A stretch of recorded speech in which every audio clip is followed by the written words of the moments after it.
Hello viewers, cook with me চ্যানেলে আপনাদের সকলকে স্বাগত। আমি পামেলা। আজ নিয়ে এসেছি ঝটপট তৈরি বিকেলের মুখরোচক টিফিন চিকেন মোগলাই পরোটা। তাহলে শুরু করা যাক আজকের এই রেসিপিটি। প্রথমেই নিয়ে নেব চিকেন কিমা, একটা বড় সাইজের পেঁয়াজ, 4টে লঙ্কা, অল্প ধনেপাতা, 2টো ডিম ও ময়দা 2 কাপ। এবার ময়দাকে আমি 2 চা চামচ সাদা তেল, হাফ চা চামচ লবণ ও হাফ চা চামচ চিনি দিয়ে অল্প জল দিয়ে ভালো করে মাখবো। মেখে আধ ঘন্টা ঢেকে রেখে দেব। এই পর্যায়ে আমি চিকেন কিমা স্টাফিংটাকে বানিয়ে নেব।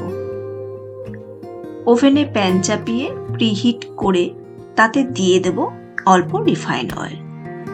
গরম হলে তাতে দিয়ে দেব পেঁয়াজ কুচি। অল্প নরম হয়ে এলে তাতে দিয়ে দেব 1 চা চামচ লঙ্কা কুচি। ভালো মতো নাড়াচাড়া করে তাতে দিয়ে দেব আদা রসুনের পেস্ট 1 চা চামচ। এবার দিয়ে দেব গুঁড়ো মশলাগুলিকে। দেব হাফ চা চামচ হলুদ গুঁড়ো, হাফ চা চামচ জিরে গুঁড়ো, হাফ চা চামচ ধনে গুঁড়ো। এবার মিশ্রণটিকে ভালো মতো নাড়তে হবে এবং শেষে দিয়ে দেব হাফ চা চামচ মিট মশলা ও হাফ চা চামচ গরম মশলা। ভালো মতো নাড়াচাড়া করে হাফ কুকড হয়ে এলে তাতে দিয়ে দেব চিকেন কিমাগুলিকে। এই পর্যায়ে পুরো মিশ্রণটিকে ভালো মতো নেড়ে ঢেকে রান্না করতে হবে 8 থেকে 10 মিনিটের মতো। হয়ে গেলে তারপর নামিয়ে ফেলতে হবে। তারপর আমি ময়দাগুলি ডো বানিয়ে ফেলবো। আমার 5টা ডো হয়েছে।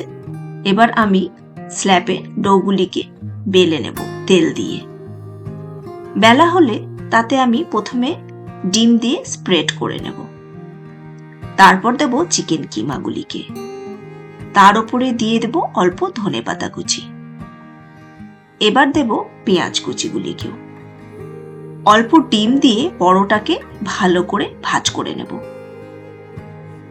এবার ওভেনে প্যান প্রিহিট করে তাতে দিয়ে দেব পরিমাণ মতো তেল। সেটা গরম হয়ে গেলে তেলে পরোটাকে ছেড়ে দেব এবং মিডিয়াম লো হিটে ভাজতে হবে। আমার ভাজা হয়ে গেছে। এবার আমার চিকেন মোগলাই পরোটা সার্ভের জন্য একদম রেডি। তো কেমন হয়েছে আমার বিকেলের চটজলদি মুখরোচক টিফিন চিকেন মোগলাই পরোটা? আমায় অবশ্যই জানাবেন এবং নিত্য নতুন রেসিপির জন্য আমার চ্যানেলটিকে সাবস্ক্রাইব করে দেবেন। লাইক কমেন্ট করতে ভুলবেন না কিন্তু। Thanks for watching.